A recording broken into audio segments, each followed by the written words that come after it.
নমস্কাৰ মই সদৌ অসম সুলমূল্য ব্যৱসায়ী সন্থাৰ সভাপতি ধৰণধৰ বৰা।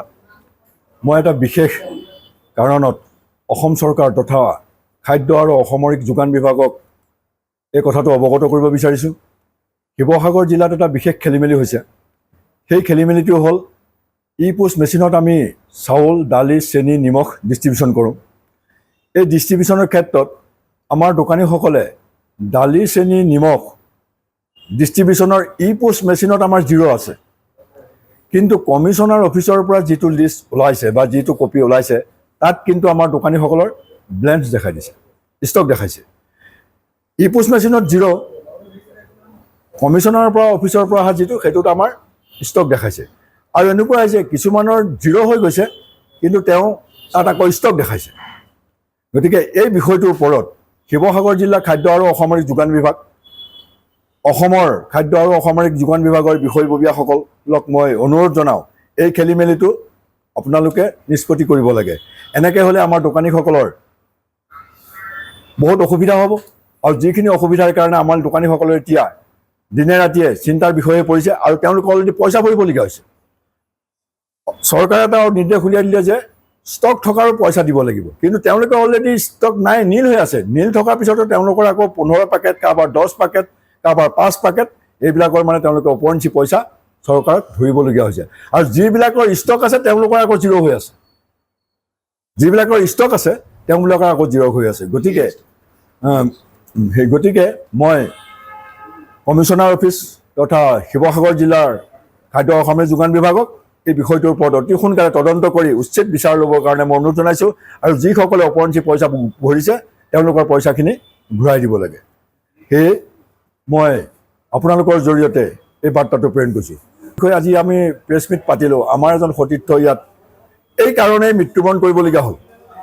যিটো কাৰণে মৃত্যুবৰণ কৰিবলগীয়া হ'ল, আমাৰ যদি মাহেকৰ কমিশ্যনটো মাহেকত পালোহেঁতেন, আৰু দুমাহৰ কমিশ্যন আমাৰ যোৱা 12 মে' তাৰিখে আহি গৈছিলে, 12 মে' তাৰিখৰ ভিতৰত যদি 15 মে'ৰ আগত যদি আমি কমিশ্যনখিনি পালোহেঁতেন, এই ব্যক্তিজনে হয়তো আজি মৃত্যুক আঁকোৱালি ল'বলগীয়া বা তেনেকুৱা এটা পন্থা বাছি ল'ব নেলাগিলহেঁতেন। গতিকে মই ইয়াৰ জৰিয়তে চৰকাৰক, বৰ্তমান অসমৰ নৱনিৰ্বাচিত চৰকাৰ হৈছে, আৰু খাদ্য অসামৰিক যোগান বিভাগক জনাব বিচাৰোঁ যে আমাৰ মাহেকৰ কমিশ্যন যদি আমি মাহেকত নেপাওঁ, তেতিয়াহ'লে হয়তো আগন্তুক দিনত আৰু এনেকুৱা কোনে এনেকুৱা ৰাস্তা বাছি ল'ব লাগিব আমি আৰু ক'ব নোৱাৰিম। গতিকে মই অনুৰোধ জনাইছোঁ আমাৰ এইখিনি কথাত যাতে আপোনালোকে গুৰুত্ব দিয়ে। ধন্যবাদ। আমি এতিয়া কমিশ্যন একচুৱেলি আমাৰ 12 তাৰিখে কমিশ্যনটো আমাৰ চেংচন হৈছিলে, এপ্ৰিল আৰু মে'। এপ্ৰিল মে' মাহৰ আমাৰ কমিশ্যন, দুমাহৰ কমিশ্যন পাবলগীয়া আছিলে। এই কমিশ্যনটো আমি এই যোৱা 22 তাৰিখে পাইছোঁ। এই কমিশ্যনটো 12 তাৰিখে যদি আমি আগতীয়াকৈ পালোহেঁতেন, যিহেতু তেখেত এজন মেহমেডিয়ান সম্প্ৰদায়ৰ মানুহ আছিলে, মাহমুদ আলী, তেখেতৰ যিহেতু সন্মুখত ঈদ আছিলে, সেইকাৰণে তেখেতলোকে এই যিটো আমাৰ মাহেকীয়া যিটো আমাৰ যিটো কমিশ্যন, এই কমিশ্যনটো যদি সময়মতে চৰকাৰৰ পৰা আমি পাই থাকোঁ, তেনেহ'লে নিশ্চিতভাৱে আমাৰ সুলভ মূল্যৰ দোকানীসকল চলা ফিৰাত যথেষ্ট সুবিধা হয়। এই কথাটো চৰকাৰে খুব গুৰুত্ব ল'বৰ কাৰণে আমি আপোনালোকৰ যোগেদি আহ্বান জনাইছোঁ। এতিয়া যিটো আমাৰ কমিশ্যন, এই কমিশ্যনটো আমি পাব লগা নাই, কিন্তু আমাৰ দুটা বকেয়া আছে, পাবলগীয়া আছে।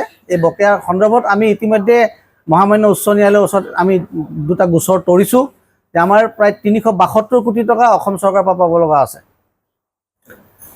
এটা বকেয়া 42 টকা 90 পইচা 40 মাহৰ এটা বকেয়া পাব লগা আছে। 10 টকা 72 পইচা আমাৰ 24 মাহৰ পাব লগা আছে। আৰু ই-পোষ্ট মেচিনৰ কাৰণে ই-পোষ্ট মেচিনত আমি চাউল বিতৰণ কৰাৰ কাৰণে যিটো আমি 26 টকা পইচা প্ৰতি কুইণ্টেলৰ, সেইটো আমাৰ পাব লগা আছে। নমস্কাৰ। শিৱসাগৰ জিলাৰ প্ৰেছ ক্লাবৰ সাংবাদিক বন্ধুসকল, আপোনালোকক নমস্কাৰ জনাইছোঁ। মই সদৌ অসম সুলভ মূল্য ব্যৱসায়ী সন্থাৰ সাধাৰণ সম্পাদক গুঞ্জন কুমাৰ বৰা। মোৰ লগত আমাৰ ৰাজ্যিক সভাপতি ধৰণধৰ বৰা আছে, কাৰ্যকৰী সভাপতি আমাৰ হৰিনাৰায়ণ দত্তদেৱ আছে, ৰাজ্যিকৰ সম্পাদক আমাৰ নেকিবুদ্দিন আহমেদ আছে, শিৱসাগৰ জিলাৰ সভাপতি আমাৰ হীৰাদ্ৰ চেতিয়া আছে, আৰু আমাৰ লগত আমাৰ সতীৰ্থ বন্ধুসকল আছে। যে আজি আমি আপোনালোকৰ প্ৰেছ ক্লাবত এটা সংবাদ মেল সম্বোধন কৰিব বিচাৰিছোঁ। এই যে যোৱা 20 মে' তাৰিখে আমাৰ সদৌ অসম সুলভ মূল্য ব্যৱসায়ী সন্থাৰ শিৱসাগৰ জিলাৰ কোঁৱৰপুৰ সমবায় সমিতিৰ অন্তৰ্গত বলিয়াঘাটৰ এগৰাকী আমাৰ সুলভ মূল্যৰ দোকানী আমাৰ সহযোগী কৰ্মী অকালতে তেখেতে আত্মঘাতী তেখেতে কৰিবলগীয়া হ'ল। যিহেতু আপোনালোকে নিশ্চয় জানে অসম চৰকাৰৰ অভিলাষী আঁচনি যোৱা নৱেম্বৰ মাহৰ পৰা এই মে' মাহলৈকে যি 7 মাহৰ যি দালি চেনি নিমখ ৰেহাই মূল্যত হিতাধিকাৰীৰ বাবে আবণ্টন দিছিল, এই সামগ্ৰীসমূহ তেখেতে বিতৰণ কৰাৰ পাছত যথা সময়ত আৰ্থিক দৈন্যতাৰ কাৰণে তেখেতে সময়মতে পইচাটো চৰকাৰক পৰিশোধ কৰিব নোৱাৰিলে। তাৰ কাৰণে তেখেতে যথেষ্ট হীনমান্যতাত ভুগিলে আৰু চৰকাৰী যিটো হেঁচা, এই হেঁচাৰ প্ৰকোপত তেখেতে ভাৰসাম্য হেৰুৱাই নিজৰ পৰিয়ালত একমাত্ৰ যি এজনী ছোৱালী আৰু পত্নীসহ এৰি থৈ তেখেতে অকালতে এটা ডেকা বয়সত তেখেতে আত্মহত্যা কৰিলে। এইটো অতিকে মৰ্মান্তিক ঘটনা। আমি আশা কৰিম অনাগত দিনত যাতে অসমৰ কোনো এগৰাকী সুলভ মূল্যৰ দোকানী এই ধৰণৰ অৱস্থা নহয়। তাৰ কাৰণে আমি ৰাজ্য চৰকাৰক আমি আহ্বান জনাম যাতে দোকানীসকলৰ যিটো মাহেকীয়া আমাৰ যিটো কমিশ্যন, চাউল বিতৰণৰ যিটো কমিশ্যন, এই কমিশ্যনটো যাতে আমাক মাহে মাহে দিয়ে আৰু ইয়াৰ ওপৰত এটা উচিত তদন্ত হ'ব লাগে। আপোনালোকৰ যোগেদি আমি অসমৰ জনপ্ৰিয় মাননীয় মুখ্যমন্ত্ৰী মহাশয়লৈ আমি আহ্বান জনাইছোঁ, তাৰ এটা উচিত তদন্ত হ'ব লাগে। পৰিয়ালটোক চৰকাৰীভাৱে সংস্থাপন কৰিব লাগে, লগতে তেখেতৰ এটা ক্ষতিপূৰণ অসম চৰকাৰৰ পৰা যাতে পৰিয়ালটো পোহপাল দিবৰ কাৰণে ছোৱালীজনীক যিটো পঢ়ুৱাৰ যিটো খা খৰচ, সেইটো অসম চৰকাৰে দায়িত্ব বহন কৰিব লাগে। লগতে তেখেতক পৰিয়ালটোক সংস্থাপিত কৰিবৰ কাৰণে অতি কমেও 10 লাখ টকাৰ এটা ক্ষতিপূৰণ অসম চৰকাৰক দিবৰ কাৰণে আমি ৰাজ্যিক সমিতিৰ পৰা অতি বিনম্ৰতাৰে অসমৰ মাননীয় মুখ্যমন্ত্ৰী মহাশয়ক আমি আহ্বান জনাইছোঁ। আৰু অনাগত দিনত যাতে এনেকুৱা ধৰণৰ কোনো পৰিস্থিতি নহয়, সেইকাৰণে আমি অসম চৰকাৰক এইটো আহ্বান জনাইছোঁ যাতে আমাৰ দোকানীসকলৰ যিটো প্ৰাপ্য কমিশ্যন, এই কমিশ্যনটো মাহে মাহে দিলে দোকানীসকলে নিশ্চিতভাৱে চৰকাৰী সকলো আঁচনি আমি সফল কৰি থকাৰ পাছত আমাক যদি চৰকাৰে সহযোগ নকৰে, নিশ্চিতভাৱে আমাৰ দোকানীসকল চলাত যথেষ্ট অসুবিধা হ'ব। এই কথাটো চৰকাৰে খুব গুৰুত্ব সহকাৰে বিবেচনা কৰিবৰ কাৰণে আমি চৰকাৰক আহ্বান জনাইছোঁ।